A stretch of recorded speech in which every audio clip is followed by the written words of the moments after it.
Welcome to our webinar series introducing an operational portal structure, the core of a digital workplace on Office 365 and SharePoint. I'm Daryl Trimble, CEO of SP Marketplace. We are the provider of out-of-the-box workplace solutions on Office 365 and SharePoint. We started in 2012, and today we have over 1,100 organizations using our products worldwide. We provide a full operational set of portals that are core to your digital workplace. Today, we'll be talking a little bit about the challenge of making it easy to do business inside your company for your employees and department staff. We'll introduce the concept of a digital workplace, and we'll take a look at what it means to deploy a digital workplace on Office 365. Next, we'll introduce a new concept, that of an operational portal structure, which really goes beyond the intranet to deliver a place that business is done inside your organizations through a digital workplace. We'll talk a little bit about a best practice structure for that, what an intranet looks like as part of that, employee self-service capabilities, and department portals. Then we'll answer the question, build or buy? Should you use an out-of-the-box solution versus building one yourself on SharePoint and Office 365?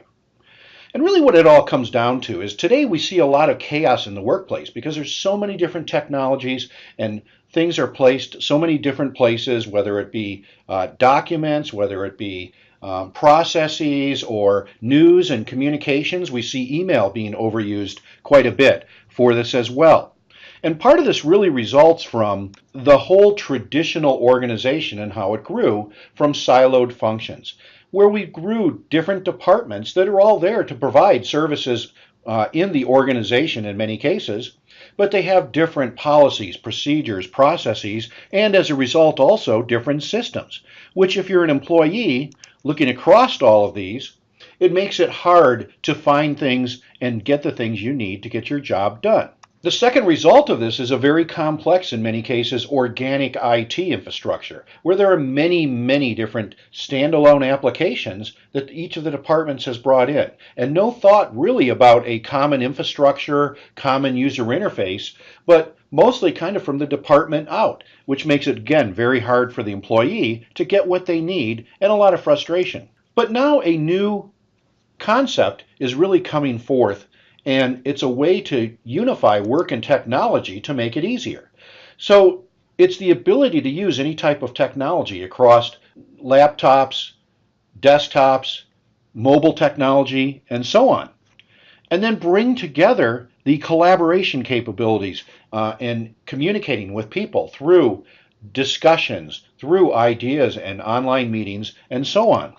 And then merging that with information that we all need to have to do our jobs, whether it be documents or media or business intelligence information, and then finally merging that with the business processes that we use every day, both in doing our job and getting services from the organization. Bringing this all together is really what is the concept of a digital workplace, a central workspace with a common user experience that allows us to get at all the information, communication, processes, and so on that people need to get their work done from anywhere, anytime, on any device. That's the concept of a digital workplace. So let's take a look at what a digital workplace is using Office 365. First of all, it starts with the Office 365 digital workplace platform or an Office 365 platform. And that's where Microsoft has created an excellent platform that brings together group and user management, security, data and connectivity, and content management, how we manage workflows, collaboration and connectivity, as well as communication capabilities too with things like Skype for Business. Microsoft has then added a number of different services on top of this. This is really front office and communication and collaborative services like your basics of email and calendar, but also brought in things like Planner and SharePoint for content management, OneDrive for storage, Power BI for things like business intelligence and dashboards, all the way through to Skype for Business for communications and so on. It has really become a complete workplace set of services that a company needs to operate and employees need to do their jobs. Also, the interesting thing is we're starting to see applications being brought into this. Connectors for Power BI and flow connectors for different applications that are out there. Many of the things that we use in our jobs every day. And we've also seen team type of collaboration with Office 365 groups where teams of people can get together and collaborate and share documents and those type of things. The problem with this whole thing, though, is when we take a look at the overall set of all the different things that are provided by this great platform and sets of services, it can be overwhelming for the user. And it really can almost be that they feel like they're buried in all the capabilities here. So what's really needed is something that really brings it all together in the context of the organization and how people work. That's what we call an operational portal structure. And often we're seeing that that is being built on SharePoint as a set of SharePoint sites that people can interactively go through and use to get as a common place for news and information, get services, and to do their job amongst their peers in a team in a departmental portal. So let's take a look at this concept of operational portals. It really is the place where work gets done in the organization. So what is an operational portal structure? It's a set of portals from which employees work, collaborate, and access internal services. So it really includes a lot of the work functions, work in departments, the functions in those departments, such as perhaps help desks or other types of business processes and tasks. It usually includes documents and media, and it's a place that that department may deliver services either internally or to outside constituents. It's also a place to collaborate for that team. It's a place to get news and information and have discussions and schedule events and work within teams and groups and share email as well as other things like and then third, we find that operational portals often have a service component, a place that their customers, whether it be internal employees, say in a case of such as HR or IT, or it could be a customer portal out there, but it's a place where that customers can come in and make requests. They can access resources, a place to present resources to customers in an organized way from the department. It's a place to get the latest information and news, and through things like a knowledge base, get self-service information for what they need. So let's kind of step back and look at some of the core design concepts around an operational portal structure, which is really there to drive user adoption across both department staff and employees getting services across here. So the first thing that we see here is it really needs to be an intuitive structure in the context of the organization, in how people work. The second thing is it needs to be, rather from the department out in the case of siloed departments, it needs to be kind of from the employee in, for employee ease of use and access, kind of an employee central type of component here. There needs to be a consistent service portal layout across departments. So in other words, if I'm going to go get services from IT or HR or facilities, it needs to be an intuitive way that I get that that's not different for each department completely. It also needs for the staff in those departments to be able to integrate work and collaboration, bring together the work that they're doing with processes and documents and so on with groups and discussions in Office 365, almost seamlessly creating an environment that brings together both operational work and collaboration. And then finally, it needs to really fit in with the rest of Office 365 and create a common user experience or a common look and feel across Office, all those Office 365 services, and SharePoint where these portals exist. And then finally, it's very important too to place content where it belongs. No more massive file share type designs. Use metadata and tags and search and have the content reside where it's supposed to be. If it's employee content, it really needs to be in the employee portal. If it is contracts or if it is customer content, it really needs to be in a sales portal as well. So we really is a time to change how you're doing business so that you can leverage that data much better. And also leverage it where you can use metadata, tags, and search from wherever you are to get the information you need.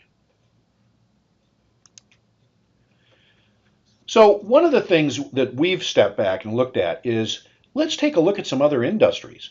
You know, this whole thing of a consistent design to provide services, and these, for instance, to our customers, which is the employees or in some cases customers out there.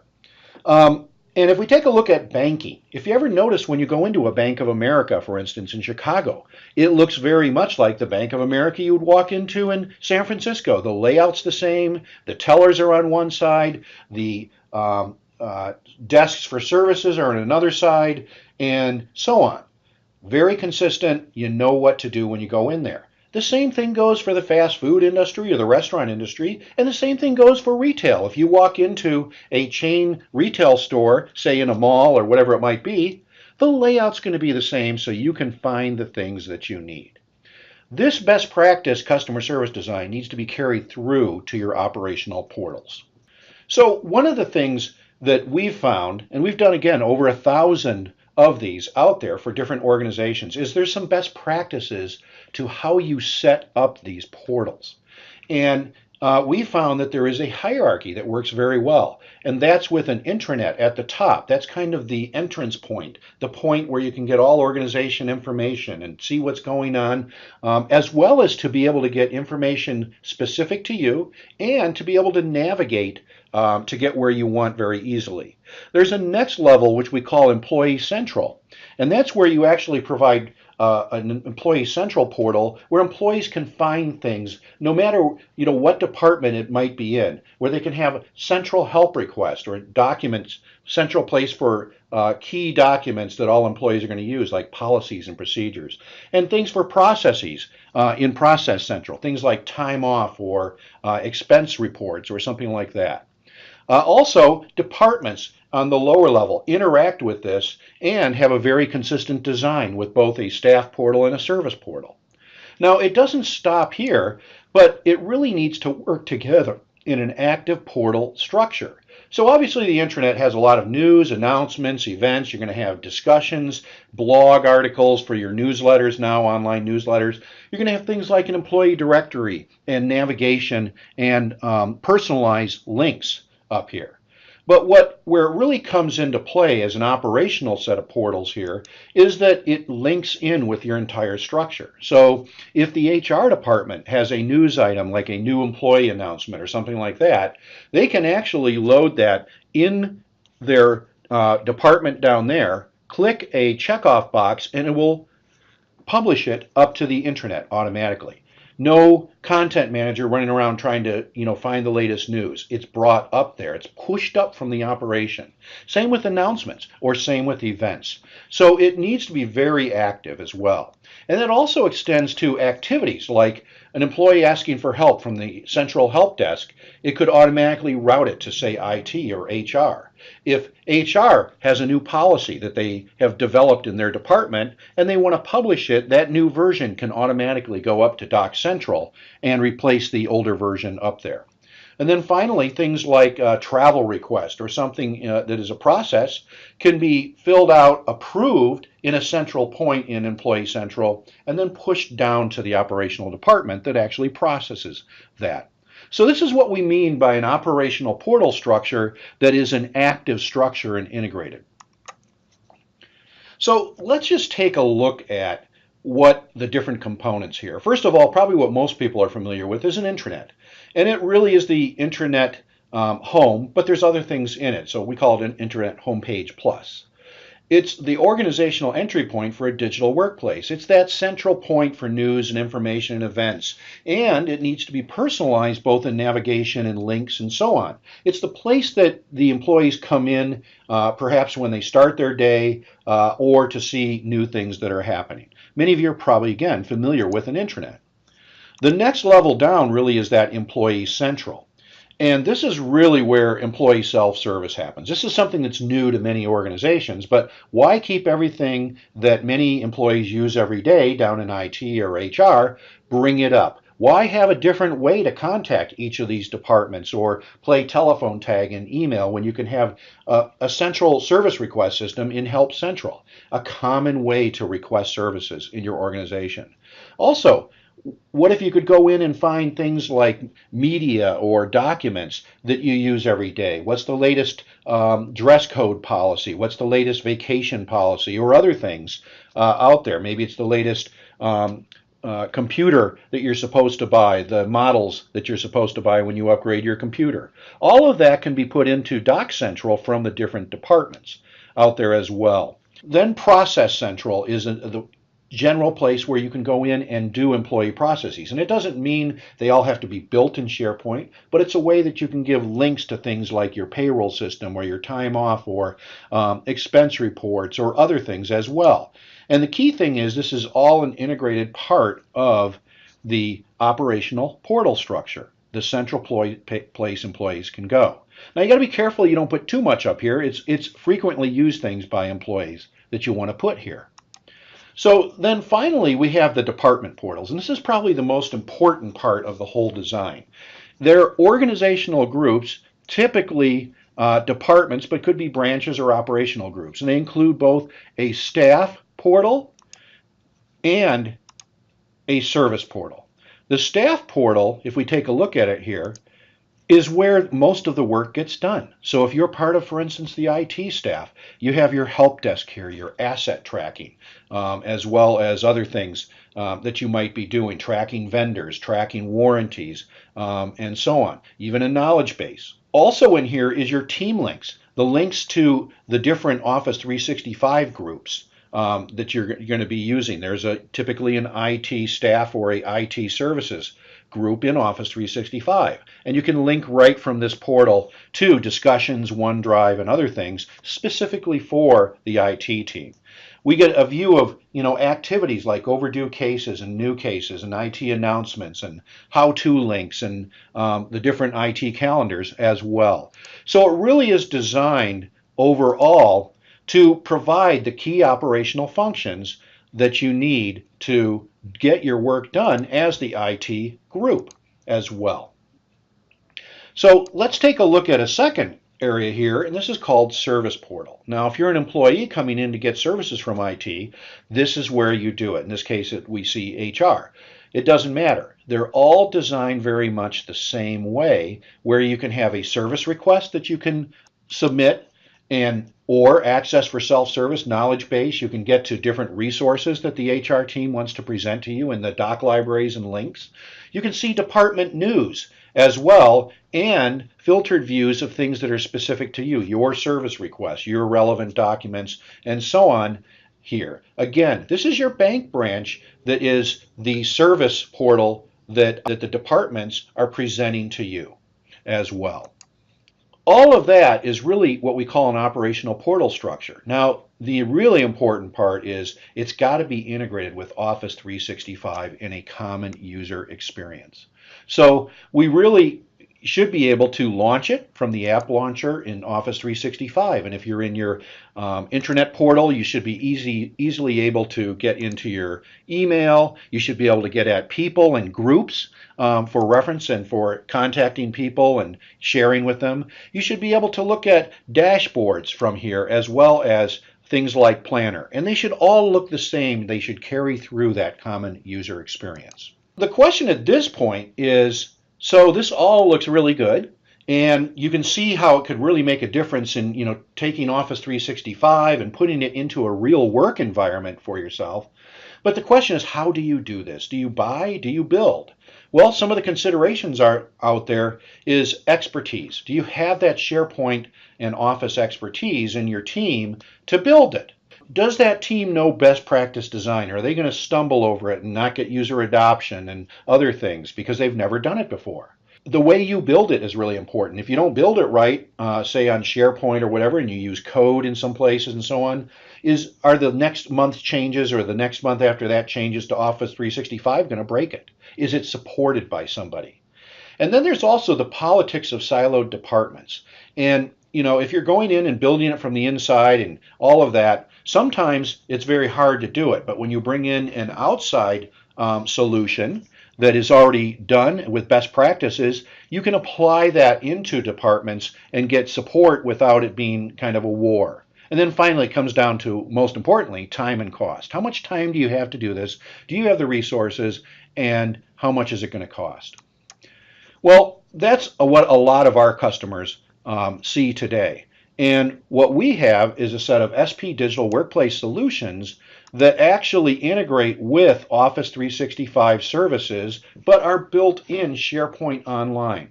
And they provide a set of operational portal structure and plug-in components for different departments for you to, out of the box, have the start of this digital workplace and build upon it over time to transform your organization with Office 365. This is not meant to be a big advertisement for our products. It's really to educate you on what could be with Office 365. But if you want to learn more about our products, you can at spmarketplace.com. And what they really are is they're SharePoint application templates. And we've built them natively on Office 365 and SharePoint. They work on all different mobile platforms, and they're responsive, so you can use them from anywhere. The nice thing is, because we built them natively, they're 100% customizable by Power Business users. You can add fields, you can add document libraries, you can do whatever you want, and you don't have to be a programmer or a heavy IT person. They also, out of the box, because they're native, leverage Office 365 components like Skype for Business and apps you can get out of the App Store. And we've been doing this over 5 years with Office 365. We've architected it in such a way on SharePoint Online that it adapts to Office 365 changes. Then finally, most importantly, we brought those best practices to this, where we actually have a structure that is already integrated out of the box that creates that organizational hub for your employees and that consistent design across all departments to provide that consistent service experience for everybody, and it's integrated with Office 365 to really drive productivity and collaboration within the staff teams. So the benefits here is you're going to see incredibly more productive and happy employees because things will be easy for them to find. They can focus on their jobs and not administrative stuff. It will allow you to bridge department silos with a consistent operational portal structure. We're not asking you to get rid of everything in the departments, but what we are doing is saying here's a way that you can probably consolidate some things like multiple help desks or other things, but also a way to bridge those departments so that there can be a consistent way they deliver services. You're going to get a much higher ROI out of Office 365 as your investment. I mean, if you're just using it for email and maybe some simple document sharing, you're paying a lot of money for not all the potential you could get out of it. And also we find that by doing this, you're actually starting to consolidate some of your different tools and services and everything else that your employees are using every day and consolidating them onto the Office 365 platform. So, you're not having to have multiple support lines and everything else, and even the accounting just for all the different renewals and everything for standalone products. It allows you to consolidate into a digital workplace, which makes it easier from everything from IT administration to onboarding employees. And it gives you, because you're doing it in a consistent way with tools like Power BI, better visibility and measurement across all departments on productivity. So if you want to learn more, we have several other webinars. We have a webinar going Redefining Productivity with an Office 365 Workplace as a webinar, Getting the Most Out of Office 365, which is kind of a step-by-step how to grow Office 365 into some of these new capabilities. And then another one is Transform Office 365 into an organizational hub with an intranet. So we hope this has been informative. Again, spmarketplace.com is where you can go to find information on our powerful solutions that we have that are turnkey and additional education. Thank you for attending.